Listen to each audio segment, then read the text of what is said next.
morning po mga bayan, welcome po sa ating panibagong update dito po sa Calax Cavitex Link Expressway. So dito na po mga bayan idudugtong itong Calax mga bayan dito sa Centennial Road, itong area na ito. Tapat lang po ito ng gasoline station. At itong pakaliwa papuntang Naik, Cavite, no? Ang pakanan pa Maynila.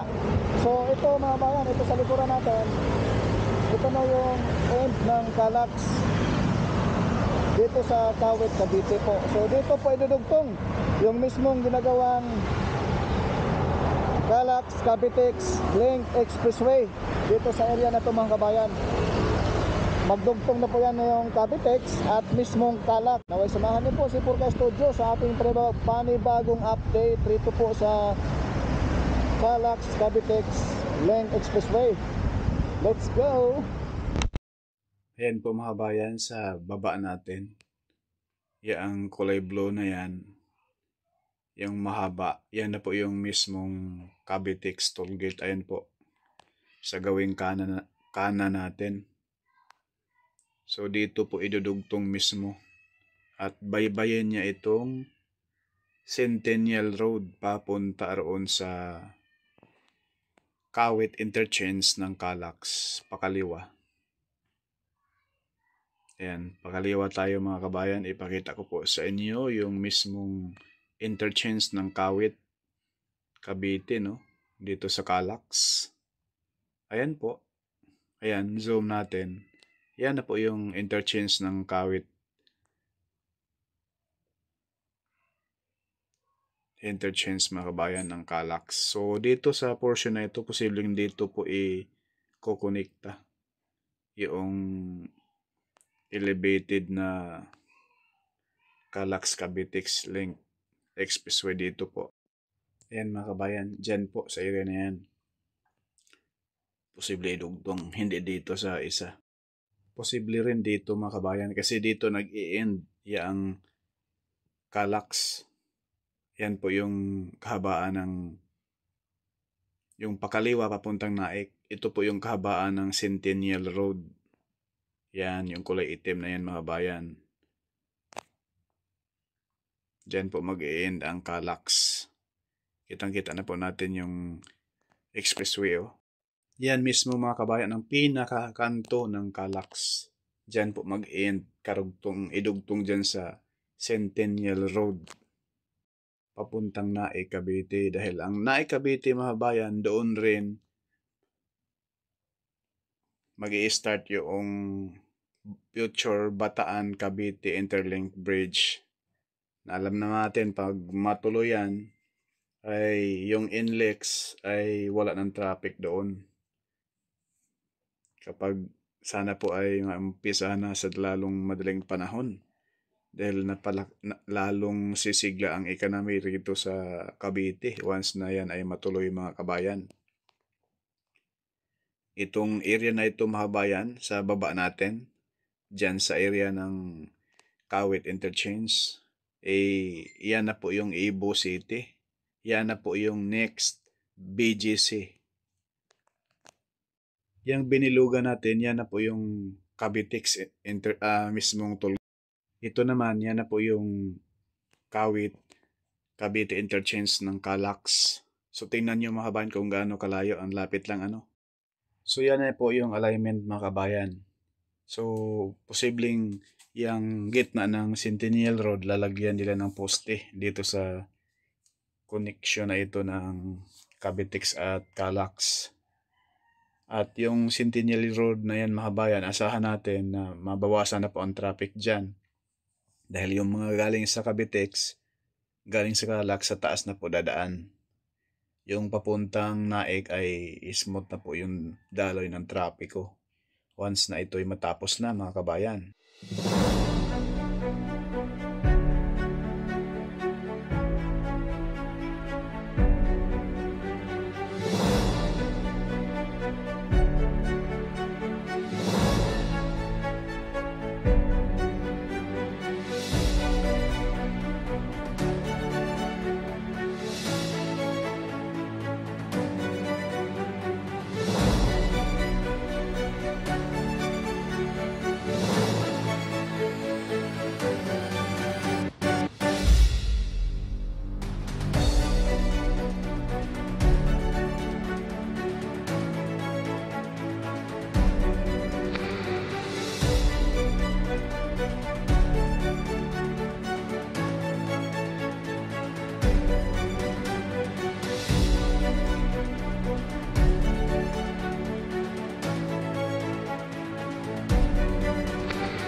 Yung poste na yan mga bayan, tsaka yung portal beam na yan, may buhos na. Naka-ready na po yan, papatungan ng girder. Yung area na yan. Napakabilis yung gawa. Iba talaga pag EEI. Yan po mga bayan. Napakakinis gumawa itong contractor na ito. Napakalaking contractor kasi nitong EEI mga kabayan. At saka napakapulido gumawa. Pang world class talaga siya.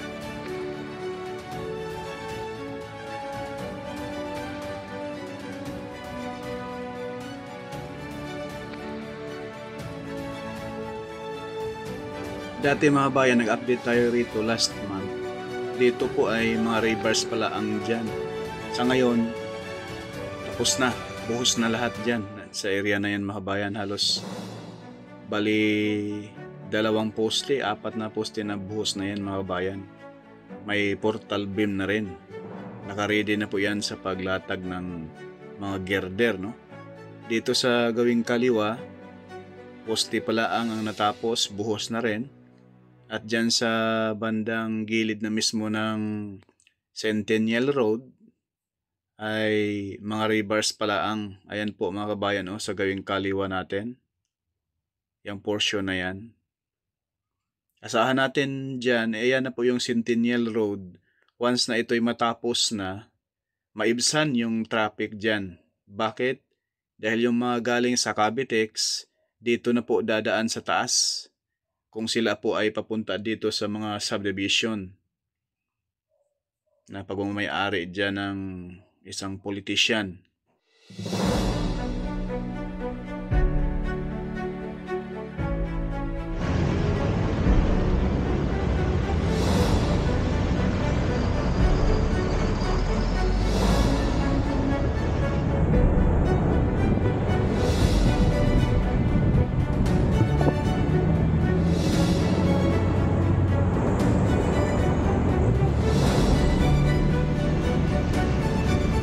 So ito na po mga kabayan, no? Yung mismong gitna nitong Centennial Road. Naglalagay po sila ng poste. Ayan po mga kabayan sa bandang kaliwa. Ayan po sa kaliwa natin. Naglagay sila ng poste.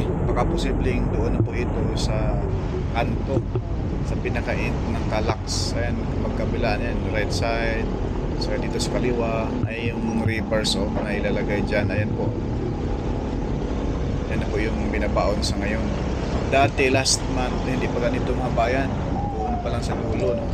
Pero ngayon napakabilis yung progress ng trabaho rin eh. Kahit maiksi lang na project ito, pero talagang napakalaking maitulong nito sa daloy ng trapiko puntang Naik, Cavite, dahil alam naman natin ang Naik mga bayan, doon po karugtong sa future Bataan Cavite Interlink Bridge.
So itong alignment na ito mga bayan, posibleng hindi ito idugtong sa mismong pinaka-end ng Calax.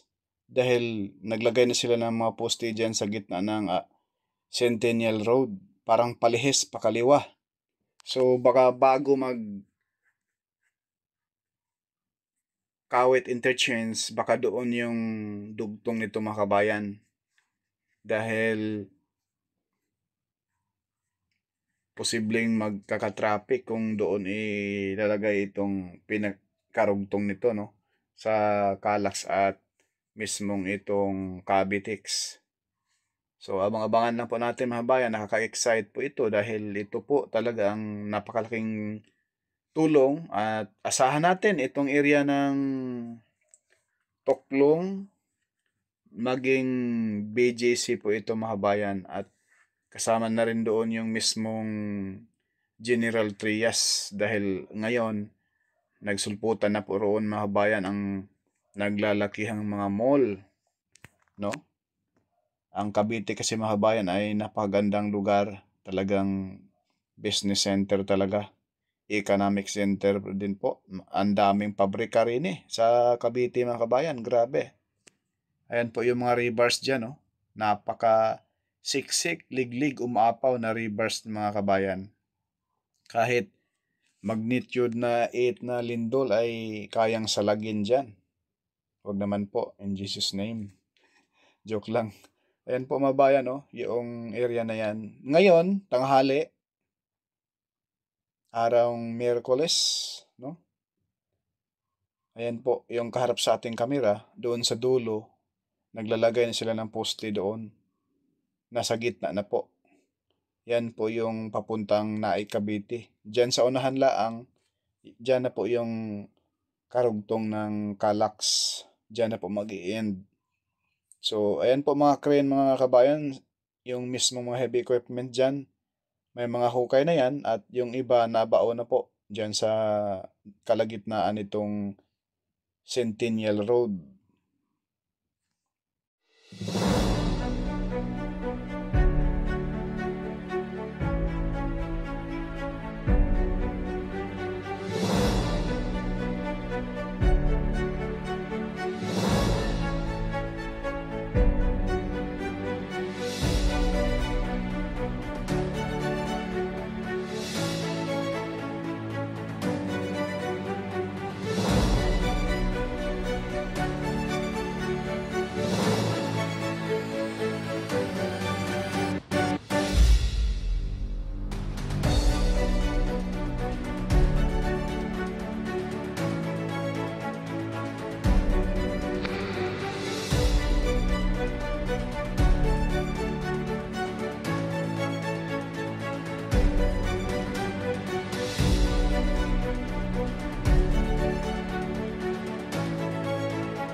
Pakiusap po mga kabayan, huwag po tayo mag-skip sa ads. Napakalaking tulong na po yan ni 4K Studio.